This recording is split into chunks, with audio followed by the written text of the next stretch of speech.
And it was a social media post that told me, look, if you think you're going to go down the path of public pressure, you found the wrong guy.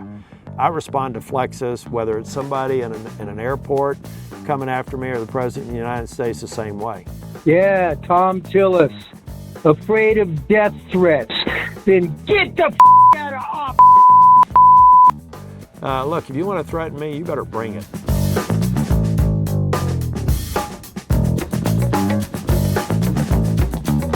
Welcome on into another Tying It Together with Tim Boyum. I am Tim Boyum. We got a great show for you this week, folks. We have the one and only U.S. Senator Thom Tillis on the program. Now, there were all kinds of requests for interviews with him after his disagreement with President Trump this summer, just before the 4th of July, over the big, beautiful bill, and then him announcing the next day that he was going to retire and not run for re-election in 2026, setting up an open seat in North Carolina, the probably most highly contested seat in the country next year.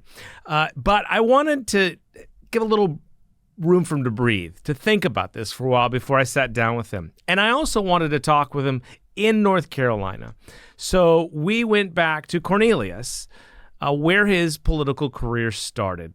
And we walked along a mountain bike trail where that trail really started his political career. A little later, we sit down by Lake Norman on a picnic bench at the same park and talk, of course, about everything going on and his reasoning and thoughts and his conversations with President Trump. It's an incredible conversation. But I wanted to get you kind of in the frame of mind of who Thom Tillis is, what makes him tick, and what he thinks about all these calls about him flip-flopping and not being a true conservative Republican. So here it is, the beginning of Thom Tillis' career in Cornelius.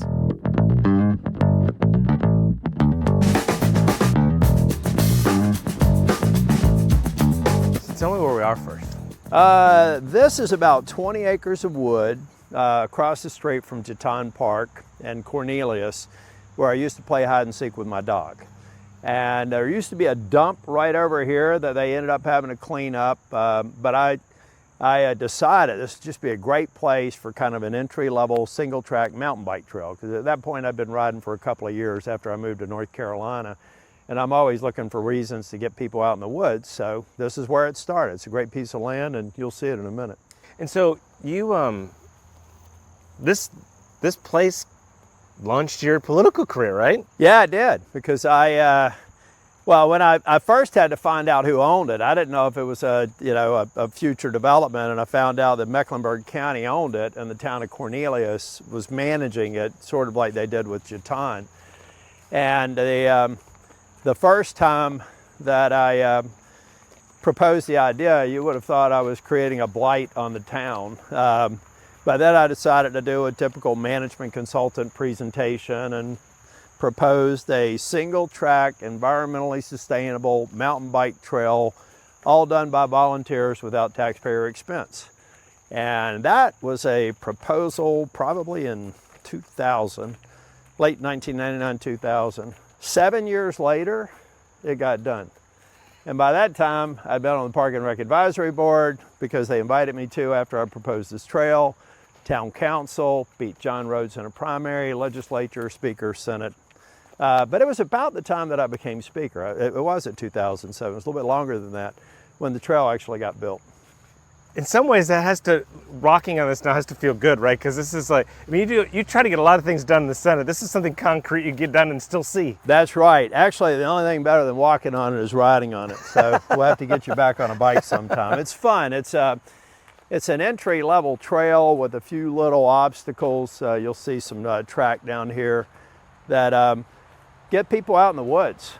And what was particularly good is to see how more people got out during COVID. If there was anything good, there were a few good things coming out of COVID. One is more people got back out in the woods. Yeah. Could you ever imagine that this trail would lead you A, to politics, and B, now the Senate? No, it was it was interesting because, I go to the Park and Rec Advisory Board. I had a very detailed proposal, being a management consultant, PowerPoint, everything else, obligatory. And they were impressed with it. So it was the chair of Park and Rec Advisory Board that said, well, great proposal. Maybe if you come on the board, it'll help you get it done. It didn't help me get it done. It ended up taking years to get it done. In fact, the Tar Heel Trailblazers are the ones who ultimately carried the mantle and got the approval and did all the clearing and all this sort of stuff to make the mountain bike trail fun. So if you've always largely been a Republican? I've been a Republican since before I could register to vote.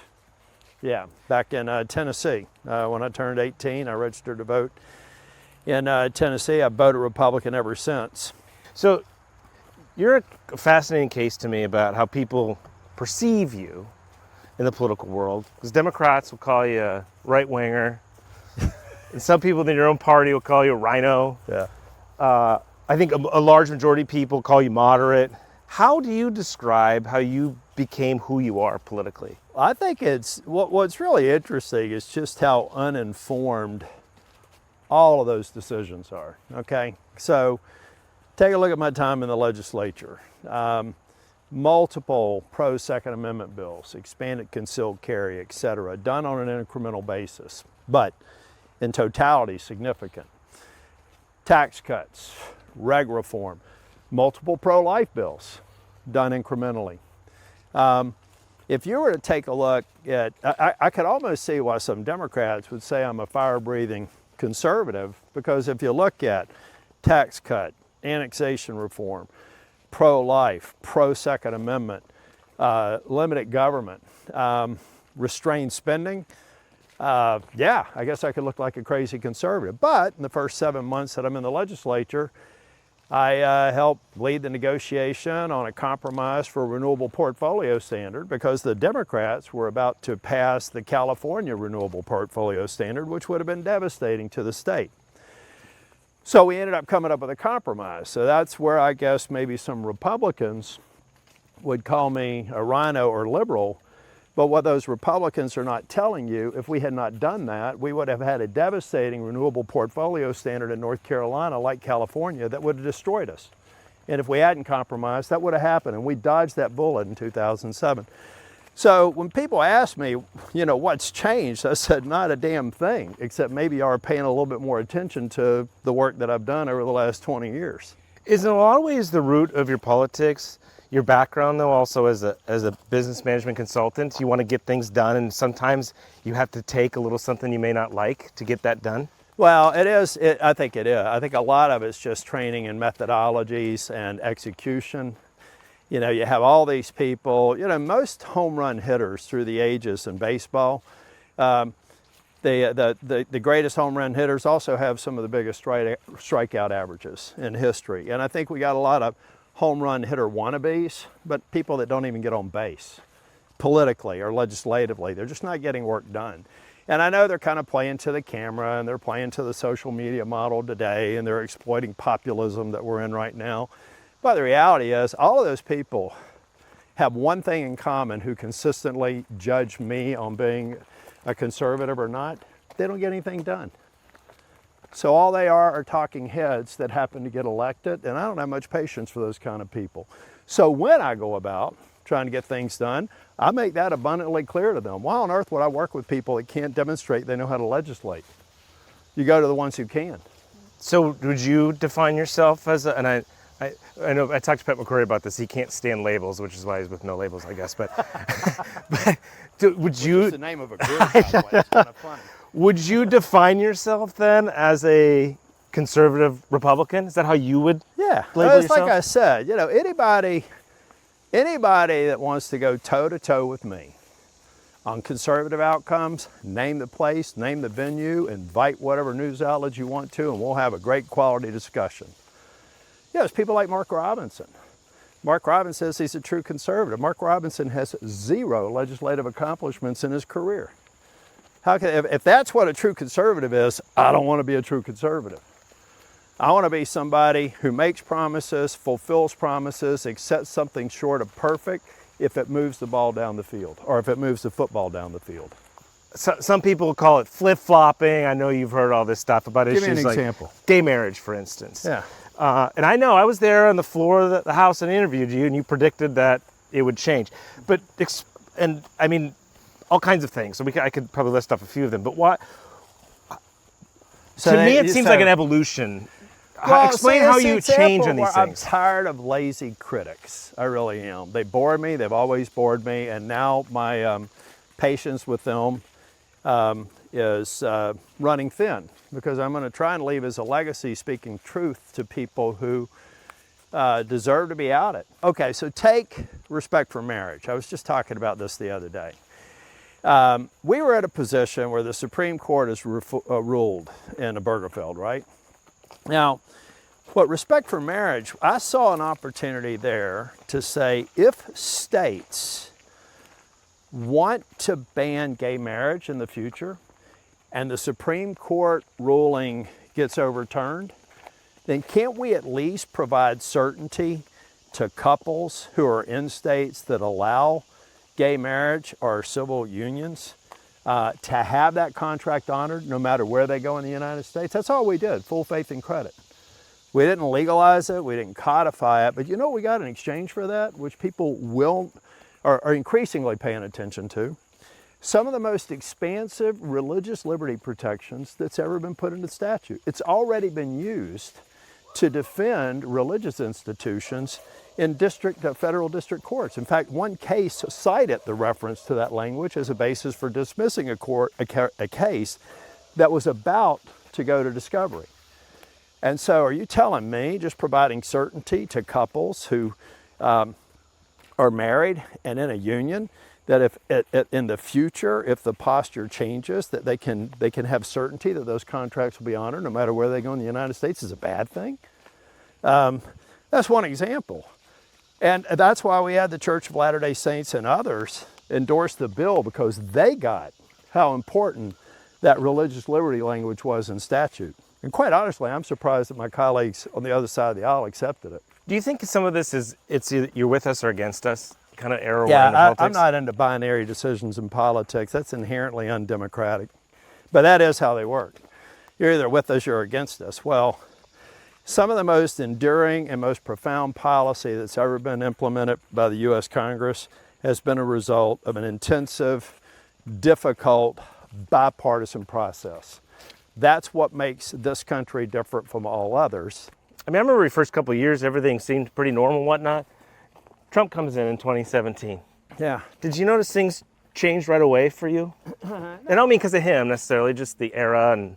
No, well, what happened when President Trump came in is the populism began in 2007 when Obama was on the trail and we were seeing a different way of attaching and securing voters. President Trump came in and, like he is very good at doing, is put that on steroids. And also, to be fair, social media really has exploded in terms of, if you look back in, 2014, 15 timeframe, just take a look about how differently we get our news now and how people are mobilized. So President Trump happened to come in while that transformation's happening, and now every single decision, even some of the most routine in the past, are under a microscope, because you've always got some talking head or pundit out there who's a drive-by intellectual that spends very little time doing the work. What they do is spend time on, how can I convey this message for maximum clicks and monetization of my word? That's what they're all about. I mean, these are not patriots. These are people that are making a living and selling, whatever else they can sell in the meantime with their ads. When did you notice something change, though, that kind of, whether it was how people viewed you or challenges that you came across because of this new era? When did you feel that? I think the people that knew me realized I didn't change at all. I've disagreed with Democrats more consistently because we're ideologically unaligned, and I disagree with Republicans when I think what they're doing is a bad idea. I'll give you a good example. So some people could say maybe I started pushing back on people like the members of the Freedom Caucus when I got up here in the Senate. The fact of the matter is, I had my scheduler, my assistant, go to Pier 1 Imports back in 2011 after I became Speaker to buy a few dozen little glass pigs with wings on them And I had them in my office so that anytime a Republican member would come in and want to move something that I thought was just completely off strategy, I'd give them that pig. I only had to give out about 7 or 8 of them. I gave them that pig with wings, and I said, it's off strategy, but if you could teach this pig that already has wings how to fly back into my office, we'll put it on the agenda. And so I've been fighting dumb for a long time. It's just become, to me, dumb is anything that disadvantages Republicans' chances to govern. That's what dumb is to me. You go as far as you can in terms of a conservative agenda that the people who are voting for you can absorb, understand, and support. One of the reasons why we run into problems in the legislature is instead of taking things in bites and being prepared to take the criticism from the right, saying you're not going far enough, is how you ultimately get all that you want to get accomplished done. But you do it in a way that doesn't create a political lightning rod that's difficult to get your members back.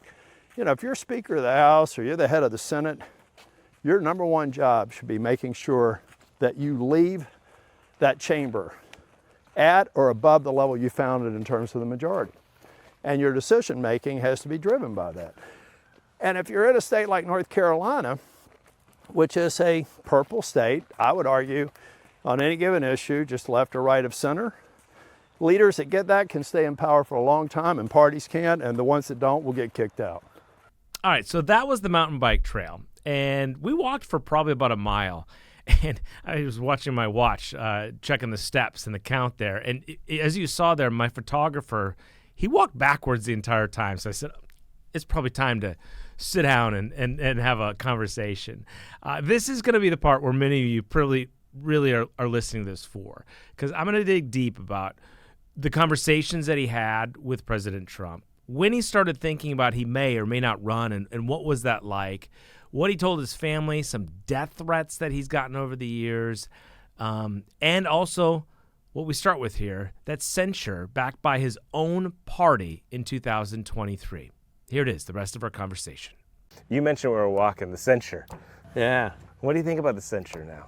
I think it'll stand the test of time. I mean, the fact of the matter is we were successful in getting the most expansive religious liberty protections in law and U.S. statutes in the history of this country, and I stand by that. That's why church organizations did endorse the bill. Church of Latter-day Saints, who do not sanction same-sex marriage, understood that all we were doing was providing certainty to couples who enter into civil unions, and knowing that that contract would be honored in any state. And in exchange for that certainty, we got religious liberty protections that are critically needed because religious institutions are under constant attack. But as a senator and someone that believes he's a conservative Republican, did it irritate you? No, not really. No? No, it's sort of to me, if you're either doing it for the right reasons and you stand by those reasons, or you don't. And I don't have time to concern myself with people who aren't doing their homework and are taking cheap shots for political purposes more than anything else. They're a waste of my time. Some of them have said you abandoned the party. Do you feel like you've been abandoned by your party? No, I think the party, look, Republican principles are what they are. And then if anybody on any given day wants to sit down with me and determine whose behavior is more consistent with the founding principles of a Reagan Republican, I'm feeling pretty good about my chances on any day. All right, can you take us behind the scenes of your thought process, at least over the last 9 months in particular, about whether or not you were going to run? I've heard, you hired campaign staff earlier this year, you were raising money, but I heard through the grapevine that you were still sort of, I don't know if the waffling's the right term or not. Where was your frame of mind the last 9 months over I this? called it confirmatory due diligence. I made it clear to my donors, my supporters, my staff, that I didn't take going into a $600 million business transaction lightly. That's roughly what they expect the Senate race to be in North Carolina. So I had to be sure that I could raise the money. I had to be sure that the Republican organizations would be behind me and contribute. You know, if it's going to be $600 million, then you can pretty much assume $350 million of it would be for the Democrat and liberal interest. About $250 million would be Republican. I needed to raise about $50 million, so I had to convince myself that the financial foundation was there. That was one piece. The other piece was the political foundation. Were we going to transition into a governing unit up in D.C. under President Trump's leadership? Were we going to pursue issue sets that I thought were consistent with the sort of profile we need to win in a purple state like North Carolina? And all those factors were going into my decision-making process. And I'd told some people it would probably be in the September timeframe, but I felt compelled to think in terms of what happens if I don't run. What risk does it create for our Senate seat? And that's a very heavy burden. And that was probably forcing me to try and get to yes, but I was only going to get to yes if all of these other things lined up properly. And then we had H.R. 1 come before us, and I had a disagreement with the president, and I felt like that disagreement was going to create a lot of uncertainty in the governing foundation question of my confirmatory due diligence. So I thought that at that point in time, I should just tell the president, if he felt like this policy was his priority, and he felt like this policy could win the day in North Carolina and nationally, then he needed to find somebody who could sell that policy, because I couldn't. Meaning if you ran, Medicaid expansion went away, that would be an issue, a liability for you in the campaign, particularly against Roy Cooper? Well, I think it's a number of factors. Look, I did this independent estimates. There's nobody, including the White House, have ever pointed to a fallacy in our estimates. They haven't pointed to an assumption being wrong. And so I stand by that. And having been speaker in a fiscal crisis, I know what it's like to come up with a $2 billion shortfall. You know why? Because I came up with a $2 billion shortfall in the first 6 months of me being speaker. And it was not easy. We fixed it. And most people didn't think we would, as a bunch of rookies, governing for the first time in majorities in the House and Senate, but we fixed it. So I have to say that unique experience told me that $2 billion or $2.6 billion a year for 10 years was a big challenge to surmount. Now I'm trying to work on doing the best we can to help the legislature and help the Congress navigate through that. People point to the WAPO op-ed that you did about the emergency declaration and then voting for it, but there was that spat with the president, although it wasn't public, and then of course the Hague-South vote, the back and forth on that, and then the last vote. Was it clarity you needed basically about being able to run who you need to be? No, because the one thing that I think my staff will tell you is I'm going to be who I am, period. I don't ever get into who I need to be posture, because that's inauthentic, and that's what's wrong with Washington and state capitals. I'm going to be who I am. And if that product isn't what people want to buy, then they need to buy something else. So, no, it was more a matter of how do you negotiate the political landscape when you're going to be at odds with this impending health care policy that I believe is very, very threatening to Republicans. And it's what concerns me the most, it's almost a mirror image to what I observed in 2009 when Obama was trying to sell the Affordable Care Act, long before it was ever passed. We became a majority, and I became the second Republican speaker since the Civil War, because the party that controlled Washington in 2009 and 2010 made a bad health care decision. Not so much the what. Maybe we did need to expand health care coverage and do all that, but the how was awful. I feel the same way about H.R. 1. I don't mind the what. I mean, what people are trying to do are conveniently forgetting that I was for the House proposal of the health care for Medicaid, $800 billion savings, work requirements, volunteering, all of those things that they're selling today, I was for. I'm not for the additional $200 billion that have created the economic burden that I think states are going to have a very difficult time managing. It's weird. We're sitting here at the lake, so it's weird to ask you a question like this in some ways, but what is it like being at the center of this and talking to the President of the United States? What are those conversations like? Well, as much as you can say. I think it's interesting. It is amazing to, and I'm no different than probably at least 70 or 80 of the senators. It reminds me, sorry, I'm going to turn that off.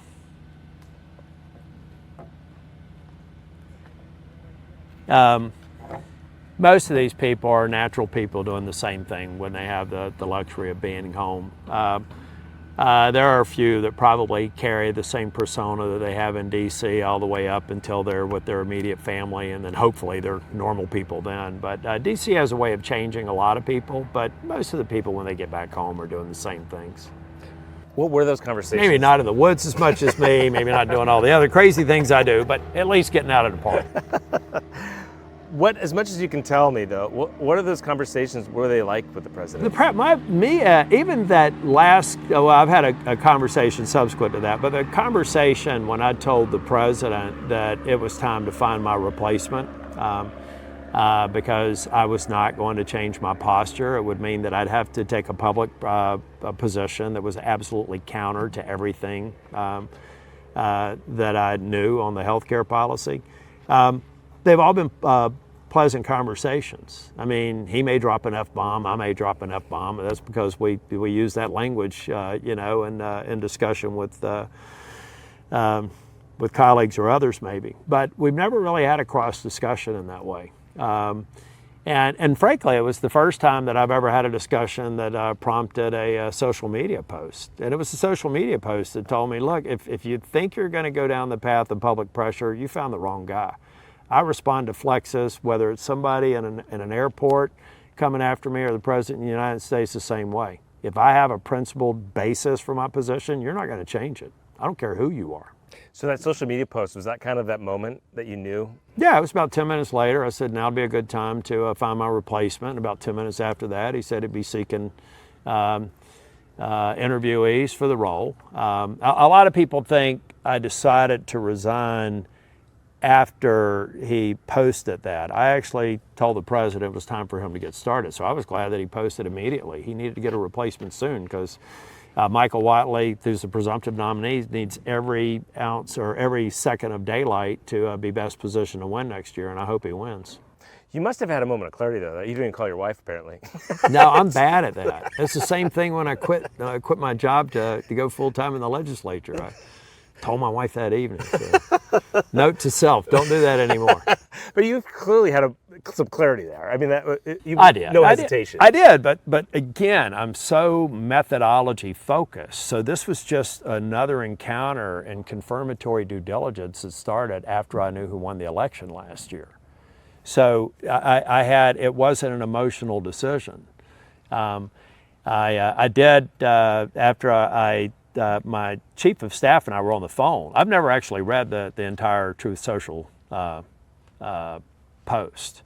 My chief was on the phone because he knew I'd talked with the president, just checking in with me, and then the post came through and he read the first line that said I was grandstanding or something. That's all I know about that post. And hung up the phone, texted my staff. I said, I'm going to sleep on it, but I think I'll probably announce my plan to retire after this term tomorrow. I didn't sleep on it. I thought about it for about 10 minutes, and then I told the president it was time for him to find a replacement, and then I started working with my staff to roll it out the following day. Do you think, so how did you wake up the next morning then after sleeping? I slept like a baby. Actually, it was funny. I had a doctor friend of mine the next day say, I hope you're doing okay. I took a snapshot of my night statistics. My at-rest heart rate was 37. And I think the peak was 67. So that's not bad for somebody who just told the President of the United States no. How about, I mean, you guys have been together for a long time. I mean, sitting with the guy next to us here that's been a long time. Yeah. How did that all go? Well, I think they're kind of used to working with me at this point. I mean, people like Adam's been around for a while. I scared the heck out of them. Off the record, I'll tell you a funny story during a campaign last cycle. But, I love my staff, and I spent a lot of time trying to help them with their career development. And so I think they knew it was time, and they couldn't have been surprised because I had been telling them for months, we're doing confirmatory due diligence, guys. I know that's geeky management consultant methodology stuff, but it's meaningful. It means that I've been tracking month to month. What does that environment look like in November of 2027? What does it look like? And or how are we best prepared for it? And our 2026. So I think sometimes it probably drives them crazy, but I'm just a methods and practices person that a lot of my staff are really warming up to now. It's what I learned at PricewaterhouseCoopers, IBM. So it just made complete sense for me to do it in that moment. Because it'll look impulsive to some people, but you've been working toward that decision. Yeah, well, and that's what I'd say. There are literally hundreds of people who have heard the term. You use terms that people will remember. There are hundreds of people who have heard me say confirmatory due diligence since the early part of this year. Because I also wanted to be honest with the donors and others that while I was moving and doing everything I needed to do to be prepared to win a third reelection, I'm constantly looking at the risk profile and the other factors that would lead up to a successful outcome. And so that, I think people can't say it was a surprise, and they can't say, I had a lot of people say, do you really have to talk about this confirmatory due diligence at every fundraiser you go to? I said, yes, because I want to be honest with everyone. I want to tell them that I'm in it. But the reason I believe I won the first race against all odds, everybody said there was no way I could beat the legislator in North Carolina and beat him. I mean, he was the Civitas Legislator of the Year. The reason I beat him is we did the homework and we saw a path. The reason I became Speaker is because I saw a path to get the caucus behind me, and I did the homework to do it. The reason I ran for the Senate is because I was convinced if we executed a good campaign, we could take out a Democrat-Republican incumbent. Every single time, though, I was convinced we were going to win. At the point in time, I finally made the decision to file. And it's because I do that work, and I set that aside, and I remind myself of all the factors that led me to making that decision to run, and I stay focused on that to produce the result, which is winning an election in this case. But it's no different than every project I ever did for clients. Plan it out, scope it, execute, move on.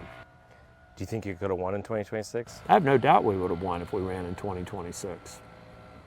The question is what maybe we would have had to have done that would have been at odds with the Republican Congress and legislature to win the race. And I didn't spend a whole lot of time thinking it through, but there are some instances where I would have obviously a policy that I was so outspoken against in H.R. 1, I would have had to have run against. And that would have been at odds with my Republican colleagues running in Congress who are going to try and run on it. So that just created complexity that I didn't want to be a party to. I'm a party builder. I helped turn around a conference that was in shambles in the state legislature. After I won my first election, I came in here and thought, oh my God, what have I done? I mean, our conference was not meeting. Our caucus, you remember, you were covering, our conference didn't meet. Maybe a third of the conference members would show up to a caucus meeting. And then started working on how do you actually build consensus around the things we agree on. You were using the minority of things we disagree on as a reason for not showing up at conference. How do you flip that script? How do you build a party? How do you build a state party that actually believes we can win statewide races? How do you build on that? I'm that kind of a person. I couldn't find myself in a position where I'd literally have to be running on a different message in congressional districts in North Carolina next year. That made no sense to me. Let's talk about threats for a little bit. Have you listened to the voicemails that come in? Oh, yeah. Yeah, actually, some of them are so compelling, I had them put in prison, too, and working on a third one. Yeah, Thom Tillis, afraid of death threats. Then get the out of office. I would like to talk to Thom Tillis and ask him why he thinks it's okay for him to take money from this nation and it over. Why does he think that he can tell his employers to go themselves every goddamn day, all day long, and sell his goddamn nation out and his employers over. Don't he know that his employers can take a axe handle and cave his head in? And his kids' head and his goddamn grandkids' head. This piece of Look, if you want to threaten me, you better bring it. And if we can track you down and we can have you arrested and we can put you in prison, I will show up in the courtroom if that's what's necessary to put somebody behind bars who would do that, threaten me or my family. And God forbid you come into my presence and do that. Has it been hard? I mean, you're not the only one to face threats, obviously. Yeah, all the time. It's very common and it's wrong. And you can't come up with some sort of a righteous threat. You're either against these sort of threats as a way to affect public discourse or you're not, which is why I feel so strongly about January the 6th. I mean, it was a massive threat to democracy. And I made it very clear that anybody that thinks anything about January 6th was justified never get confirmed in any committee I'm in for this Congress. And feel the same way. You know, I feel like if you threaten Elizabeth Warren or some of the most liberal people, you're every bit as bad as if you threaten Thom Tillis or Ted Cruz. What about when you go to events and stuff like that? Do you remember ones in person where you've had to deal with stuff? Deal with like people getting in my face? Yeah, poor dude at DCA airport about 3 months ago. What happened? He made the mistake of thinking that he could be disrespectful to me and expect me to say, well, I'm sorry you feel that way. I tore him up.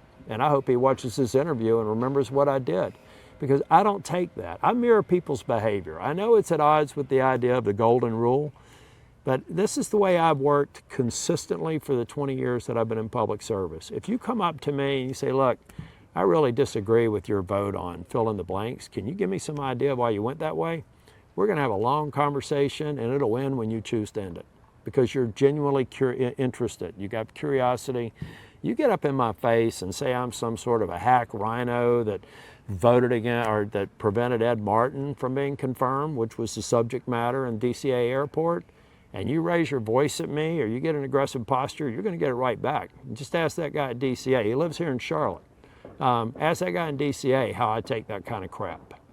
It's the only way that what's happened, I think, in social media is that it's like the lines are blurred. I think people are now trying to use, for elected, I'll speak just for elected officials, the same sort of language and their vitriol in social media. They think from time to time they can get away with it in person. And probably for 99 other U.S. senators, they may be able to, but not this senator. Does it wear at all? I mean, you got grandkids, your wife's at home. Does it wear on you or does it wear on them? I think it wears more on them. I mean, the only thing I got out of that encounter at DCA was fun watching that guy's face when he didn't know what to do. And so for me, it was, I was fine with it. My family, all of them, you can tell that criticism of me affects them, but I tell guys, I'm here with my babies. I'm here with my family. That conversation, that part of my life is so far away and compartmentalized. You should never worry about it. Never worry about me. When you did that interview with Jake Tapper, you talked about, first of all, in your statement, you said you look forward to calling balls and strikes.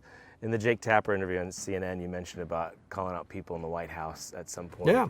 Do you want to start today or no? No, because again, see, what I'm not going to do is I'm not going to burn the house down. That's not how I operate. I build. I'm a party builder. I've done it. I helped do it here in North Carolina. I agree with the vast majority of what President Trump wants to do. It's very seldom the what. There's a few cases where I disagree, like H.R. 1. It's the how. And the president, and I've told the president this, you have amateurs advising you who may be smart, successful people, but they have no legislative experience and they have very little execution experience. You can actually be a billionaire and never having completed your first end-to-end life cycle complex project. I have. And all I was trying to, so I tried to advise the president. He's got folks that are riding his wave because he's the wave right now. They have no interest in his legacy long term. All they're looking for is being positioned for the next wave. And I know who they are.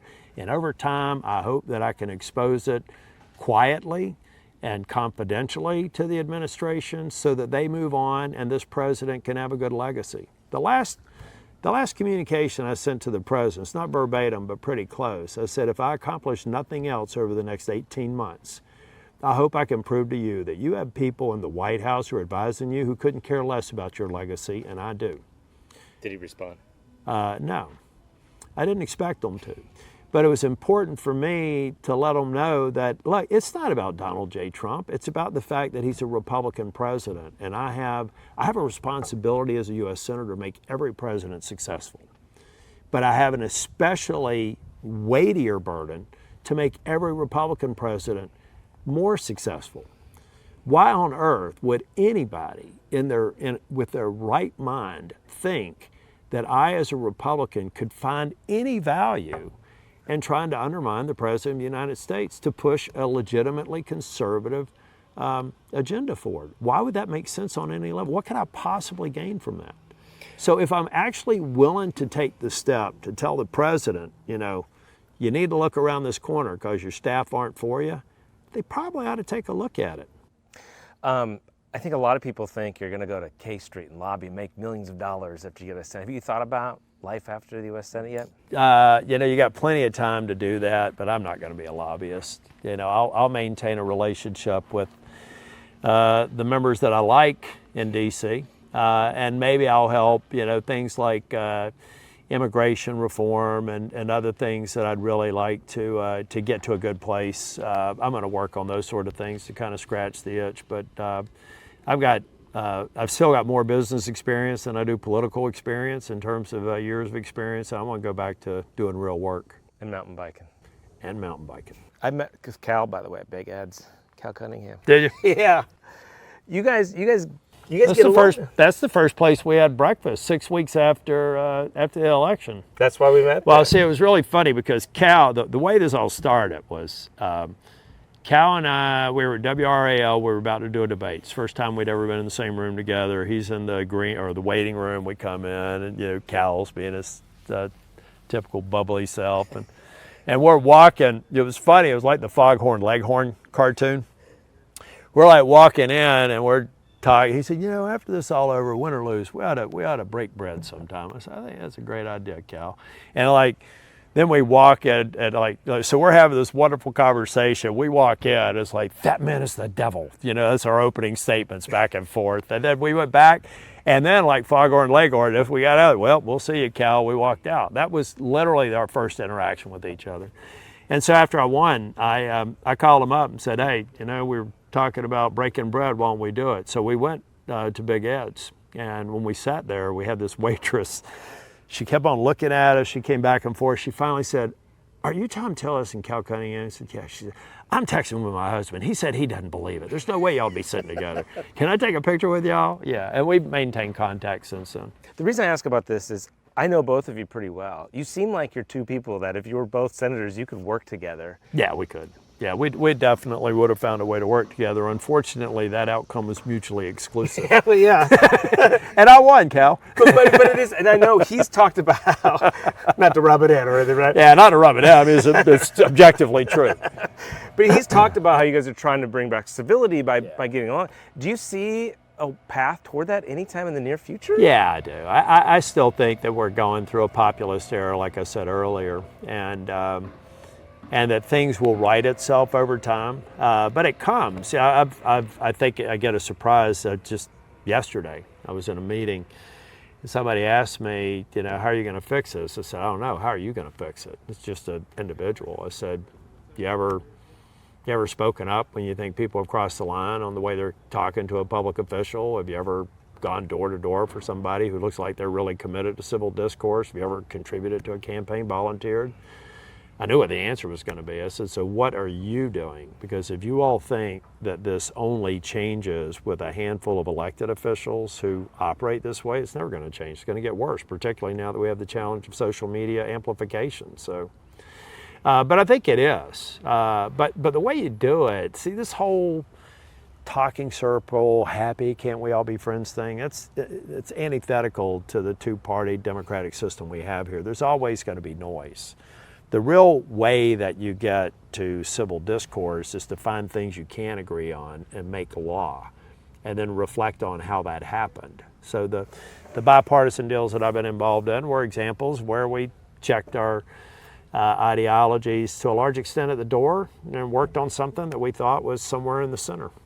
And, you know, if you got a Democrat president in the White House and you're in a Republican minority, then it's probably going to be left of center.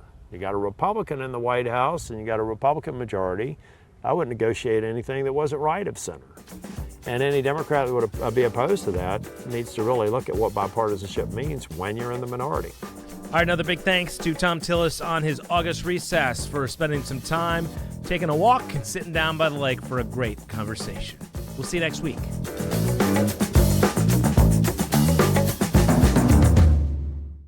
If you want to keep up with what's happening in North Carolina politics and hear more conversations with people shaping our state and beyond, check out the Tying It Together YouTube channel in the description. Hit subscribe and let Spectrum News be your resource for balanced, in-depth political coverage, elections, and issues that matter to you.